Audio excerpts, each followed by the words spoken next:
میں بڑا ننگا جملہ بولتا ہوں کہ علی صرف اس لیے کافر ہے کہ آپ کے امی ابو قادیانی نہیں ہے، ورنہ اگر آپ کے اور میرے امی ابو قادیانی ہوتے تو ہم بڑی آسانی کے ساتھ اپنے آپ کو مسلمان اور غیر قادیانیوں کو کافر سمجھ رہے ہوتے۔ قادیانی صرف اس لیے کافر ہے کہ آپ کے ماں باپ قادیانی نہیں ہیں، ورنہ اگر آپ کے ماں باپ قادیانی ہوتے تو قادیانی مسلمان ہوتے اور باقی سارے کافر ہوتے۔ یہ جو دو بڑی چیزیں ہیں کہ نبی علیہ السلام کو ماننا اور قرآن کو ماننا، یہ چیزیں انہیں یہود و نصارہ اہل کتاب سے کیا بہتر نہیں کر دیتی ہیں؟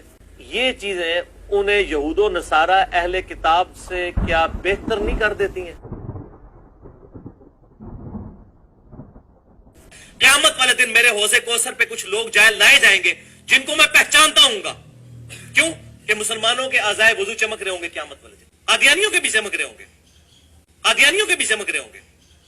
قادیانیوں کے بھی چمک رہے ہوں گے۔